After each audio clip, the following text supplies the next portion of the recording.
నమస్తే. ప్రస్తుతం మనం హైదరాబాద్లోని జీహెచ్ఎంసీ పరిధిలోని కాప్రా సర్కిల్లోని మల్లాపూర్ ప్రాంతంలో ఉన్నాం.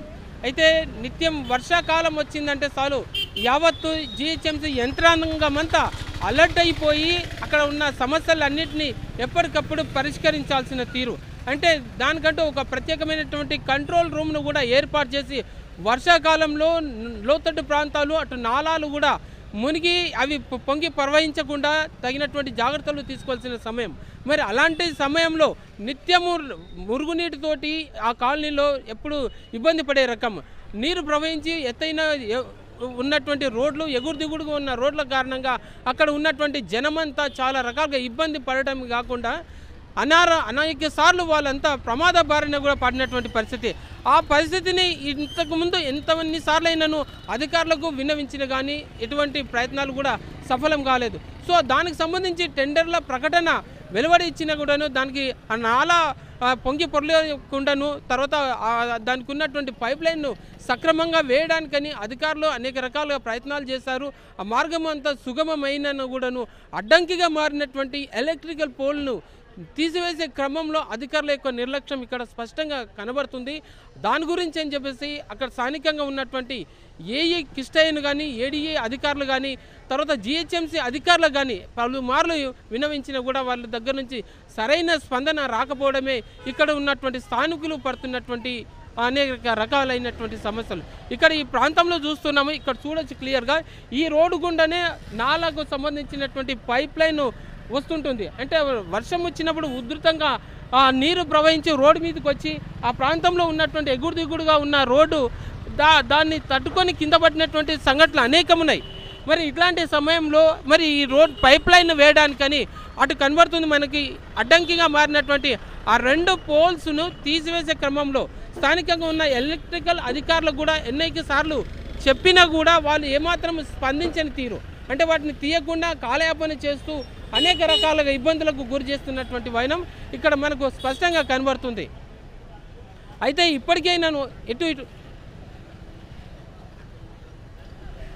ఇప్పటికైనా కూడాను ఇటువంటి సందర్భంలో మన సమస్యల్ని అధికారుల చుట్టూ తిరిగి ఆ సమస్యను పరిష్కరించమని చెప్పేసి వాళ్ళు స్థానిక నాయకులు కూడా అడిగారు. అడిగితే కూడా వారి దగ్గర నుంచి ఎటువంటి స్పందన రాలేదు. సో దీనికి సంబంధించినటువంటి సమస్య పట్ల అసలు స్థానికులు ఏమంటున్నారో ఒకసారి వారిని అడిగి తెలుసుకుందాం. చెప్పండి, అసలు ఇక్కడ ఏంది నాలా పరిస్థితి ఏంది, అసలు ఏం జరుగుతుంది? నా పేరు సూర్ణం రాజేష్ అండి. ఇది మల్లాపూర్ భవానీ నగర్ కాలనీలో గత కొన్ని సంవత్సరాల నుంచి కూడా ఈ డ్రైనేజ్ వస్తూనే ఉన్నది. వర్షం వచ్చినప్పుడు ఇండ్లన్నీ దగ్గరికి అయిపోయినాయి, చాలా పొంగి పొరులుతున్నది. అదృష్టవశాత్తు కొన్ని ఏళ్ళు పోరాడంగా కొద్దిగా డ్రైనేజ్ శాంక్షన్ అయింది. ఆ డ్రైనేజ్ కూడా ఇక్కడికించి అక్కడ దాకా అయింది. ఈ లైన్ కలపాలి. ఈ కలపడానికి చాలా రోజుల నుంచి నీవని డిపార్ట్మెంట్లు ఆ రెండు పోల్లు తీయాల్సి ఉంది. ఏ ఎలక్ట్రికల్ వాళ్ళు ఇది అంటున్నారు, మళ్ళీ టెండర్ పెట్టినాము అని టెండర్ పాస్ అయినాక కూడా సంవత్సరం గడుస్తుంది. ఇప్పటి వరకు ఎలక్ట్రికల్ వాళ్ళు పోల్లు తీస్తే మేము చేస్తామని జిహెచ్ఎంసీ వాళ్ళు అంటారు. జిహెచ్ఎంసీ వాళ్ళు ఏమో మేము పెట్టినామంటున్నారు. వీళ్ళ దగ్గరికి పోతే వాళ్ళ దగ్గరికి పోతే వీళ్ళ దగ్గరకు తిప్పడమే తప్పుతుంది. కానీ ఇప్పటి వరకు ఆ పోల్ తీయలేదు. సంవత్సరం అవుతుంది. టెండర్ వాళ్ళు క్వాలిఫై అయిపోయినాక మళ్ళీ ఎవరిని అడగాలి, మళ్ళీ టెండర్ వేయాలంటే ఎంతసేపు పడుతుంది. ఓపెన్ డ్రైనేజ్ అక్కడి నుంచి డ్రైనేజ్ జిగ్జాగ్గా తిరుక్కుంటూ వచ్చి ఆ వాటర్ వర్షానికి ఫ్లో అయినప్పుడు అవి ఇళ్లలోకి వచ్చి ఇదంతా దుర్వాసన. రోజు ఓపెన్ నాలా ఉన్నది. వాళ్ళందరికీ కూడా వాసన. ఈ షాపులన్నీ దోమలు, ఇంకా 4 రోజులు అయితే దోమలు మరీ విపరీతంగా పెరుగుతుంది. అది ఓపెన్ ల్యాండ్లో ఎంత గలీజ్గా వస్తున్నది, అంత వాసన మీరు చూస్తుంటారు. మీరు కూడా విజువల్గా చూడండి. ఈడు దాకా పాస్ అయింది. వీడికించి ఇది లైన్ కలపాలి అంతే. ఇప్పుడు డిపార్ట్మెంట్లు నువ్వు అనుకుంటా మా పని ఆగిపోయింది. ఎన్ని రోజులు ఇది ఇట్లా చేయడం వల్ల ఇక్కడ ట్రాఫిక్ వాటర్ పోయి పక్కకే కాలేజ్ ఉంది, సెంటన్ డిగ్రీ కాలేజ్ ఉంది, సెంటన్ పీజీ కాలేజ్ ఉంది. మెయిన్ రోడ్డు వచ్చిపోయే వాళ్ళకు ఇవంతా వాసన, అసలు దోమలు చాలా విపరీతంగా భవానీ నగర్ మొత్తము. ఇంకా కొద్దిగా ముంగడు పోతే ఓపెన్ నాలెడ్జ్ మొత్తం కంపు వాసన వస్తుంది. అది వీళ్ళు తొందరగా ఈ వర్క్ చేసి దయచేసి ఈ వర్క్ను ఆ టెండర్ మరి ఎలక్ట్రికల్ డిపార్ట్మెంట్ వాళ్ళు స్పందిస్తారా, మరి జిహెచ్ఎంసీ వాళ్ళు స్పందిస్తారా? మాకు వర్క్ చేస్తే వాళ్ళకు ప్రత్యేక ధన్యవాదాలు తెలుపుతాము. ఇది సంవత్సరం అవుతుంది, మరి ఇంకెన్ని రోజులు చేస్తారు? వీళ్ళ డిపార్ట్మెంట్లో వాళ్ళ మీద వీళ్ళు చెప్పడం వల్ల ఇక్కడికించి వచ్చే జనాలకు కూడా చాలా ఇబ్బంది అవుతుంది. మరి చేస్తారా చేయరా? మరి చేయకుంటే మరి అధికారులు ఏం చేస్తున్నారు? ప్రజాప్రతినిధులు ఏం చేస్తున్నారు? వీళ్ళందరూ కూడా స్పందించి ఎమ్మటే ఈ వర్క్ చేపించాల్సిందిగా మేము విజ్ఞప్తి చేస్తున్నాం. ఇప్పుడు ఈ రోడ్డు మీద నీళ్లు ప్రవహించడంతో ఇప్పటివరకు ఎవరైనా ప్రమాదాల బారిన పడ్డారా? మరి ఎటువంటి పరిస్థితి ఎదురైంది వాళ్ళకి? ప్రమాదాల బారిన పడడం కాదు, అసలు ఇక్కడ మొన్న కూడా రీసెంట్లీ కూడా వర్షం వచ్చినప్పుడు బండి మీదకించి పడ్డారు. అది ఎత్తు పల్లాలు ఉండడం, అవంతా రోడ్డు అంతా గుంతలు గుంతలు ఉండడంలో ఆ నీళ్లు పోతుంటే అవి ఏం తెలుస్తలేదు. అందులో 2-3 కూడా పడ్డారు. స్థానికులు కూడా పడి వాళ్ళకి దెబ్బలు తాగడం జరిగింది. ఇది ఇంతకుముందు కూడా ఇట్లా మొత్తం హైటు మొఖాల నీళ్లు పోతుంటాయి. ఇది చేయడం వల్ల ఫ్లో డివైడ్ అయిపోయి ఫ్లో తక్కువ అయిపోయి ఈ ప్రమాదాలు జరగకుండా అవుతుందని మేము ఆ రోజు నుంచి ఫైట్ చేస్తున్నాము. ఈ రోజు కూడా అదే చెప్తున్నాము. ఇది చేస్తే కొద్దిగా ఫ్లో తక్కువ అయిపోయి వాటర్ తక్కువ అయి కొద్దిగా మాకు కూడా కాలనీలో కూడా వాసన రాకుంటుండి జనాలకు ప్రమాదాలు జరగకుండా ఉంటాయని కూడా చెప్పడం జరిగింది. చెప్పండి సార్, ఏంది ఇక్కడ సమస్య? ఎంతకాలం నుంచి ఉంది ఇది చేసి? ఒక 10 సంవత్సరాల నుంచి ఈ ప్రాబ్లం ఉంది సార్. అప్పుడు చైర్మన్ గారు చేశారు. దాని తర్వాత బ్రిడ్జ్ చేసిన తర్వాత నుంచి మరి ప్రాబ్లం సాల్వ్ కాలేదు. ఇంత చేసి లాస్ట్లో విడిచిపెట్టడం వల్ల చాలామంది పిల్లలు కానీ పెద్దలు కానీ ఏజ్డ్ పర్సన్స్ కానీ వాటర్ వచ్చేటప్పుడు బాగా డ్రైనేజ్లోనే బళ్ళు పడిపోయి కింద పడిపోతున్నారు. ఈ ప్రాబ్లం సాల్వ్ చేస్తారని కోరుతున్నాను. అంటే ఇప్పటి వరకు ఎవరికైనా ఇబ్బందులు ఎదురైనాయా? మరి మీకు స్థానిక కార్పొరేటర్ కానీ వాళ్ళు ఏమైనా స్పందిస్తున్నారా? వాళ్ళకి ఎంత చెప్పినా వస్తామో చేస్తామని చెప్తున్నారు కానీ ఇంతవరకు ఏం యాక్షన్ లేదు సార్. ఈ ప్రాబ్లం వీళ్ళని తొందరగా చేసి పెడతారని, వచ్చేది వర్షాకాలం కనుక ఎవరికి ఇబ్బంది లేకుండా చేస్తారని ఆశిస్తున్నాం సార్. సార్, ఇంతగా వర్షాకాలంలో ఇంతటి దారుణమైన పరిస్థితి మీకు ఎదురవుతుంది, మరి ఎలా ఉండగలుగుతున్నారు? మరి అధికారులు ఏమంటున్నారు? పరిస్థితి కదా, మనము ఈ రోడ్లో తిరిగే వ్యక్తులము. ఈ రోడ్లో పోయేటప్పుడు గుంత ఉంటుంది, వాటర్ ఉండేటప్పుడు గుంత కనిపించదు. అట్లా బండి పోయి పడిపోయిన పరిస్థితి కూడా ఉంటుంది. అలాంటి సిచ్యువేషన్లో మా లాంటి వాళ్ళు అయితే జాగ్రత్తగా పోతాం. వయసు పరంగా ఈ యంగ్ స్టేజ్ వాళ్ళు వచ్చినప్పుడు స్పీడ్కి పోతారు, వాళ్ళు పడిపోతారు. అవన్నీ ప్రాబ్లమ్స్ ఇవి. సో స్థానికంగా ఉన్నటువంటి ఇప్పుడు ఇదే విషయం మీద అధికారులు నిర్లక్ష్యం వహిస్తున్నారని చెప్పేసి చెప్తున్నారు. కాబట్టి ఎలక్ట్రికల్ ఏఈ ఈ విషయం మీద ఏమంటారో వారిని అడిగి ఒకసారి తెలుసుకుందాం. స్పందించాల్సినటువంటి అవసరం ఉంది. పలుమార్లు ఎలక్ట్రికల్కి సంబంధించినటువంటి ఏఈ సకాలంలో స్పందించక అక్కడ ఉన్నటువంటి పోల్లను సకాలంలో తీసివేయకపోగా కారణం వల్లనే ఇక్కడ ఉన్నటువంటి పనులన్నీ పెండింగ్లో అవుతున్నాయని చెప్పేసి వీరంతా అంటున్నారు.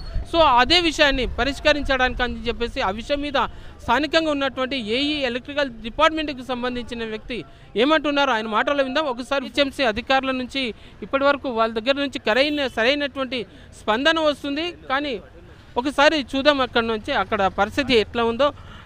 ఇక్కడ జిహెచ్ఎంసీ పరిధి లోపల ఉన్నటువంటి ఈ నాల యొక్క పరిస్థితి ఈ విధంగా ఉంది. అయితే మొత్తం మీద ఏఈ జిహెచ్ఎంసీకి సంబంధించిన ఏఈ స్పందించారు, వాళ్ళు అక్కడి నుంచి వచ్చారు. ఆ తర్వాత ఈ నాల పరిస్థితి గురించి మనము చూపిస్తున్నాము. ఇక్కడ క్లియర్గా చూడొచ్చు. ఇక్కడ కనబడుతున్నటువంటి బోర్డు అంటే ఈ బోర్డు అప్పట్లో పెట్టింది. ఇక్కడ దీని సమీపంలో ఉన్నటువంటి ఇది ఎంత పెద్ద నాల. సో దీనికంటూ ఎలక్ట్రికల్ డిపార్ట్మెంట్ వారికి జిహెచ్ఎంసీ వాళ్ళు ఒక ఎస్టిమేషన్ ఇచ్చారు. ఆ ఎస్టిమేషన్ వాళ్ళ నుంచి అప్డేట్ రావడమే లేట్ అని చెప్పేసి వాళ్ళు అంటున్నారు. అయితే అదే ఎలక్ట్రికల్ డిపార్ట్మెంట్కు వాళ్ళతో కన్విన్స్ అడిగితే వాళ్ళు ఇష్టానుసారంగా మాట్లాడుతున్నటువంటి తీరు. ప్రాబ్లం ఇది ఎంతకాలం నుంచి ఉంది? ఇది మీ ఎస్టిమేషన్ మీ దగ్గర నుంచి రాలేదని చెప్పేసి వాళ్ళు అంటున్నారు. సో డిలే అవుతుందని అంటున్నారు. నోటీస్ తెచ్చారు వాళ్ళు, ఎన్నో వెయ్యి చెప్తారు. నేను ఆఫీస్కి పోయి చెక్ చేస్తా, వచ్చిందంటే చేపిద్దాం, పని స్టార్ట్ చేద్దాం అంతే. దాంట్లో ఏముంది? ఒకవేళ రాకపోతే వాళ్ళ దగ్గర ఏమైనా పెండింగ్ ఉంటే ఫాలో అప్ చేద్దాం. అంటే ఒక్క నిమిషం సార్, ఇప్పుడు మొత్తం మీద సార్ ఒక్క నిమిషం, మీడియా ఉంది కేవలము సమస్యల్ని పరిష్కరించడానికి అని చెప్పి అధికారుల దృష్టికి తీసుకొస్తాం. మీరు మీరు అలాంటప్పుడు ఇక్కడ కరెక్టే. అలాంటప్పుడు మేము మిమ్మల్ని కంప్లైంట్ ఉన్నప్పుడు మిమ్మల్ని అడిగినప్పుడు మీరు మీరు మీరు మాట్లాడిన తీరు అనేది సక్రమంగా లేదు సార్. అది మేము నిర్లక్ష్యం అని చెప్పండి. అంటే నిర్లక్ష్యం ఏమైంది అక్కడ? నీ పని కాకపోతే నాకు మైక్ పెట్టు.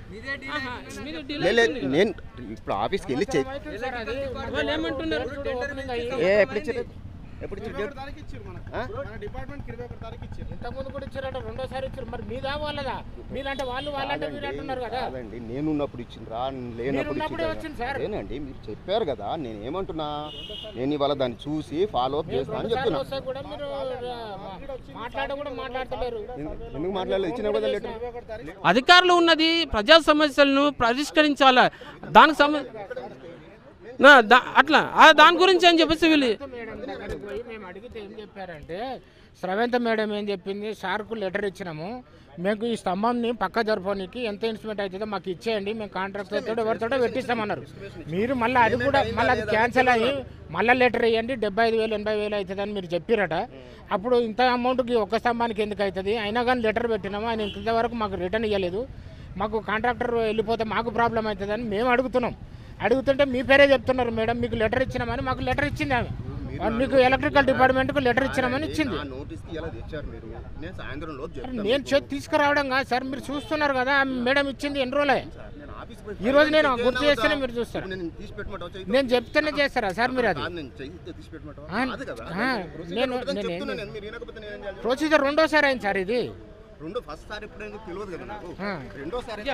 సార్ చెప్పండి సార్, ఇప్పుడు చెప్తున్నారు కదా కాంట్రాక్టర్ పిలిపించి చేపిస్తామండి, ఏముంది అక్కడ చూసి చేపిస్తాను అంటున్నా కదా. నువ్వు నా ముంగట పెట్టి పెట్టి పెట్టి పెట్టి కాంట్రాక్టర్ పిలిపించి చేపిస్తామండి, ఏముంది అక్కడ చూసి చేపిస్తాను అంటున్నా కదా. నువ్వు నా ముంగట పెట్టి పెట్టి పెట్టి పెట్టి కాంట్రాక్టర్ పిలిపించి చేపిస్తామండి, ఏముంది అక్కడ చూసి చేపిస్తాను అంటున్నా కదా. నువ్వు నా ముంగట పెట్టి పెట్టి పెట్టి పెట్టి చూశారుగా, ఇది పరిస్థితి.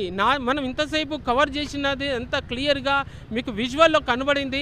ఇప్పుడు మనం లైవ్లో కవర్ చేస్తున్నటువంటి వీడియోలో ఆ విషయాన్ని స్థానికంగా నాయకులతోటి, స్థానిక ప్రజల నుంచి తెలుసుకున్నటువంటి ఏఈ కిష్టయ్య ఇక్కడ ప్రజెంట్గా ఉన్నటువంటి ప్రాబ్లం ఎక్కడైతే ఉందో ఆ ప్రాంతానికి రావడము, దాన్ని పర్యవేక్షించడము, ఆ తర్వాత దాన్ని పరిష్కరిస్తామని చెప్పేసి అప్పటికప్పుడు రావడం అనేది జరిగింది. అయితే గత కొన్ని నెలలుగా ఇదే అపరిష్కృతంగా ఉన్నటువంటి సమస్య ఇప్పుడు కేవలం మీడియా రావడంతోనే ఆయన స్పందించినటువంటి తీరు ఇది.